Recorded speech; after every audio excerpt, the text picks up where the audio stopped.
अल्हम्दुलिल्लाह अल्हम्दुलिल्लाह रब्बिल आलमीन नहमदुहु व नुसल्ली अला रसूलिहिल करीम अम्मा बाद फ़अऊज़ु बिल्लाहि मिनश शैतानिर रजीम बिस्मिल्लाहिर रहमानिर रहीम या अय्युहल्लज़ीना आमनुत्तक़ुल्लाहा व कूनू मअस सादिक़ीन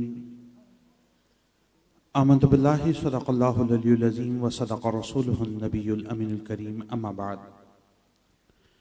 अल्लाह तबारक व तआला की दी हुई खुसूसी तौफ़ीक़ की बदौलत हर साल की तरह इस साल भी खानकाह के ऊपर मुनक़्क़िद होने वाली इस अज़ीम रूहानी उर्स मुबारक की महफ़िल में मैं और आप जलवा तशरीफ़ फरमा हैं और अल्हम्दुलिल्लाह स्टेज के ऊपर बाकसरत उलमाए किराम, मशाइख़ उज़्ज़ाम, सूफ़िया किराम जलवा अफ़रोज़ हैं और यकीनन मुबारकबाद के लायक हैं वो तमाम अहबाब जो आज की इस नशिस्त के अंदर साहिबे उर्स से फ़ुयूज़ व बरक़ात हासिल करने के लिए मुज्तमा हुए हैं। और मैं बिलखुसूस मुबारकबाद दूंगा जनाब सैयद खुर्शीदुल हसन शाह साहब को दामत बरकातुहु मालिया कि आपने इतनी हसीन इस बज़म का एहतमाम फरमाया, इस मजलिस को सजाया और हम तमाम को ये मौका फराहम किया कि हम एक साथ होकर बैठें, अल्लाह का जिक्र करें, अहलुल्लाह की बातें सुनें और अल्लाह रब्बुल इज़्ज़त इस मजलिस के सदक़े हमारे हालों में कुछ तब्दीलियाँ पैदा फरमा दे। अल्लाह रब्बुल इज़्ज़त हम तमाम को इन मजालिस से सीखने की तौफ़ीक़ मरहमत फरमाए। मुख्तसर वक्त में चंद एक बातें मुताल्लिक़ा आयत जो मैंने आपकी खिदमत में गोश गुजार की है वो पेश करके अपनी जगह लूँगा। कुरान हकीम में अल्लाह रब्बुल इज़्ज़त ने मोमिनीन से मुखातिबत फरमाई है और इरशाद फरमाया या अय्युहल्लज़ीना आमनू, ए लोगों जो ईमान लाए हो। अब हर वो शख्स जो साहिब ईमान है, ख्वाह वो मर्द है या औरत है, वो अमीर है या गरीब है, वो हाकिम है या महकूम है, वो आलिम है या गैर आलिम है, वो एक नौकरी पेशा शख्स है या कोई साहूकार है, अलगरज अगर वो खुद को अहले ईमान कहता है तो अल्लाह रब्बुल इज़्ज़त इस आयत मुबारका के अंदर उससे खिताब फरमा रहे हैं। इसका मतलब यह हुआ कि मैं और आप और इस मजलिस में मौजूद हर शख्स इस आयत करीमा का बराह रास्त मुखातब है। अल्लाह रब्बुल इज़्ज़त क्या इरशाद फरमा रहे हैं? अल्लाह रब्बुल इज़्ज़त ने इरशाद फरमाया इत्तक़ुल्लाह कि ए लोगों जो ईमान लाए हो, अल्लाह से डरो, अल्लाह से डरो, अल्लाह का खौफ इख्तियार करो। अब ये तकवा क्या है? सैयदना उमर फारूक रज़ी अल्लाह तआला अन्हु आपके बारे में आता, आप तशरीफ फरमा थे। हजरत काब रज़ी अल्लाह तआला अन्हु वो भी तशरीफ फरमा थे। आपने पूछा काब आप मुझे बताइए अल्लाह का खौफ, अल्लाह का डर, ये तकवा किस चीज को कहते हैं? हजरत काब रज़ी अल्लाह तआला अन्हु आपने बात सुनी तो सुनकर फरमाया उमर, कभी आप दुनिया में खारदार झाड़ियों के जंगल से गुजरे? फरमाया गुजरा हूं। कहा कैसे गुजरे? कहा अपने दामन को समेट कर, अपने वजूद को सुकेड़ कर, अपने आप को बचाकर गुजरा हूं कि कहीं ऐसा ना हो कि कोई झाड़ी या कांटा मेरे लिबास में अटक जाए, मेरे लिबास को तार तार कर दे। इस तरह अपने दामन को बचाकर गुजरा हूं। तो हजरत काब रज़ी अल्लाह तआला अन्हु आपने इरशाद फरमाया उमर, बस इसी चीज का नाम तकवा है कि तू दुनिया से अपने ईमान को इस तरह बचाकर गुजर जा कि शैतान तेरे ईमान को दागदार ना कर सके। इसको अल्लाह का खौफ, इसको अल्लाह का डर कहा करते हैं। अब मुझे और आपको ये देखना पड़ेगा कि क्या मैं और आप अपने ईमान की इस तरह से हिफाजत कर रहे हैं। फिर दूसरी तरफ चलते हैं। हजरत इब्राहिम अदहम रहमतुल्लाहि ताला अलैह, आपका बड़ा मशहूर कौल है कि आपसे किसी ने पूछा हुजूर तकवा की तारीफ क्या है? तकवा किसको कहते हैं? अल्लाह का डर, अल्लाह का खौफ, परहेजगारी किस चीज का नाम है?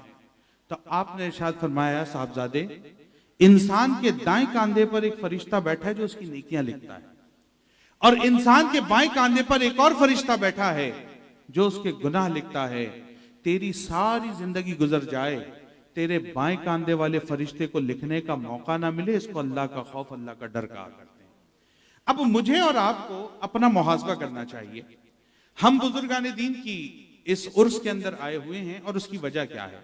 उसकी वजह यह है कि अल्लाह रब्बुल इज्जत ने कुरान में वादे फरमाया, फज़कुरूनी अज़कुरुकुम, तुम मेरा जिक्र करो मैं तुम्हारा जिक्र करूंगा, तुम मुझे याद करो मैं तुम्हें याद करूंगा, तुम फानी होकर मुझको याद करोगे, मैं बाकी होकर तुम्हारे जिक्र को जारी और सारी कर दूंगा।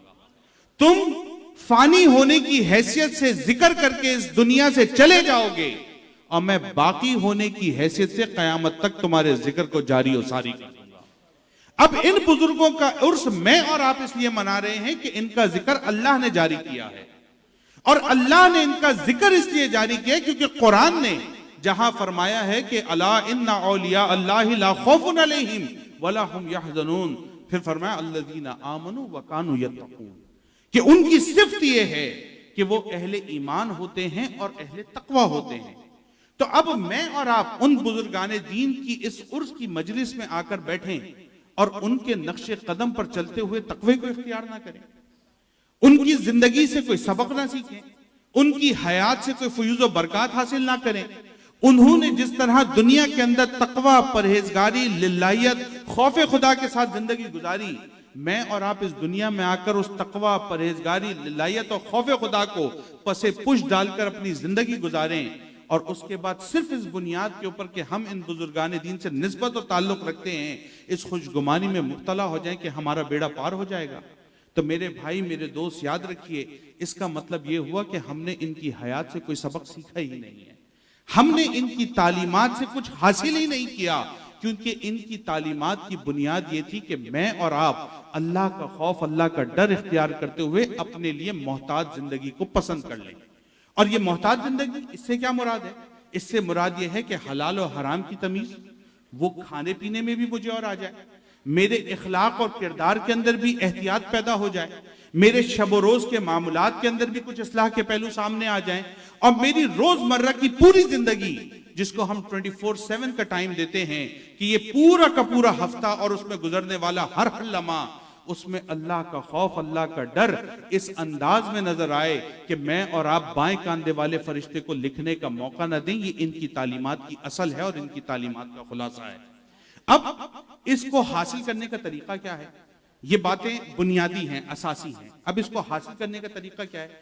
कुरान हकीम की जो आयत पढ़ी है उसके आखिर में अल्लाह ने वो तरीका भी बता दिया। फरमाया या अय्युहल्लज़ीना आमनुत्तकुल्लाह, ए लोगों जो ईमान लाए हो अल्लाह से डरो।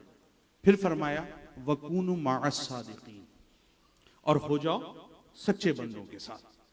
जब तुम सच्चे बंदों के साथ हो जाओगे तो अल्लाह रब्बुल इज्जत ने खुद इस आयत करीमा में इस राज को वाशगाफ कर दिया, खोल दिया कि इसका मतलब यह है तुम सच्चों के साथ हो जाओगे तो मैं तुम्हें तकवे की दौलत से माला माल फरमा दूंगा। और एक मुख्तसर वाक़या अर्ज करके गुफ्तगू मुकम्मल करता हूं कि हजरत निजामुद्दीन औलिया रहमतुल्लाहि तआला अलैह, आप एक मरतबा एक मजलिस में जलवा अफरोज थे। आपके पास एक शख्स आया, कहा हजरत लोग कहते हैं बुजुर्गान दीन की सोबत में बैठा करो, अल्लाह वालों के पास बैठा करो, उनके पास बैठने से मिलता क्या है? आपने ये बात सुनी तो आपके पीछे एक शख्स खड़ा हुआ, आपको पंखा झल रहा था, आपको उसकी हवा आ रही थी। फरमाए साहबजादे कि ये जो पंखा शख्स पीछे खड़ा हुआ झल रहा है, आपको इसकी हवा आ रही है? कहा जी हजरत हवा तो आ रही है। तो कब पंखा आपको झल रहा है कि मुझको झल रहा है? कहा हुजूर पंखा तो आपको झल रहा है। तो कहा आपको हवा क्यों आ रही है? कहा हुजूर मैं आपके साथ बैठा हूं, इसलिए वो पंखा तो आपको झल रहा है, हवा मुझे भी आ रही है। आपने फरमाया फिर याद रखो, बुजुर्गाने दीन के पास मिलने बैठने से यही मिला करता है, तुम बैठे मेरे साथ हो, पंखा वो मुझे झल रहा है लेकिन फायदा तुमको भी पहुंच रहा है। बिल्कुल इसी तरह अल्लाह की रहमतें जब खासाने खुदा के ऊपर बरसा करती हैं तो ये नहीं देखती कि पास बैठने वाला गुनाहगार है या नेकोकार है, वो उस पर भी बरस जाया करती हैं। और इन खासाने खुदा के सदके में अल्लाह पास बैठने वालों की भी बख्शिश का फैसला फरमा दिया करता है। इनके सदके में अल्लाह रब्बुल इज्जत वो साथ बैठने वाले जो लोग होते हैं उनके ऊपर भी रहमतों का नुज़ूल फरमा दिया करता है, और फिर उसका नतीजा ये निकलता है कि वो आइंदा मोहताज जिंदगी गुजारने वाले बंदे बन जाया करते हैं। तो अब मुझे और आपको इस बात को सोचने की जरूरत है और इस बात को समझने की जरूरत है और अपना मुहासबा करने की जरूरत है कि अल्हम्दुलिल्लाह गुज़िश्ता कई सालों से मैं और आप इसी तरह इन मजालिस में आते हैं, इन जिक्र के हलकों में आते हैं। मैं हमेशा देखता हूँ कि खुर्शीदुल हसन शाह साहब जब यहाँ तशरीफ फरमा होते हैं, खलवत के अंदर बाकसरत अल्हम्दुलिल्लाह हमारी मुलाकातें रही हैं मुतअद्दिद महफिलों में। जब हजरत से गुफ्तगू की तो हमेशा इस बात को देखा कि वो ये बात करते हैं कि इंसान की तरबियत होनी चाहिए, सालिकीन की तरबियत होनी चाहिए, फुकरा की तरबियत होनी चाहिए, हमारे किरदार की, हमारी इखलाक की, हमारे मामूलात की, हमारे शबो रोज के मामलात की इस्लाह होनी चाहिए। इसका मतलब यह है कि हजरत की फिक्र में यह बात शामिल है कि मैं और आप अपने किरदार की इस्लाह करें, अपने मामलात की इस्लाह करें, अपने शब रोज की इस्लाह करें, अपनी इखलाकियात की इस्लाह करें। यही हजरत की बुनियादी तालीमात हैं और यही आपके वालिद मोहतरम की तालीमात थी और यही वो उमूमी तालीमात हैं जो बुजुर्गान दीन के दरबार से मुझे और आपको मिला करती हैं। अगर मैं और आप इनको अपना लेंगे तो दुनिया और आखिरत में इंशाअल्लाह निजात पाने वाले बन जाएंगे। और अगर इन तालीमात से महरूम रहे तो याद रखिए फिर इन महफिलों से हमने कुछ हासिल नहीं किया, बल्कि ये वक्त भी जाया कर दिया, ये लम्हात भी जाया कर दिए। अल्लाह रब्बुल इज्जत हमें इन मजालिसों से नफा हासिल करने की तौफीक और रहमत फरमाए और इन बुजुर्गान दीन के नक्शे कदम पर चलते हुए अपनी दुनिया और आखिरत को संवारने की तौफीक और रहमत फरमाए। व आखिर दावाना अनिल हम्दुलिल्लाहि रब्बिल आलमीन। माशाअल्लाह।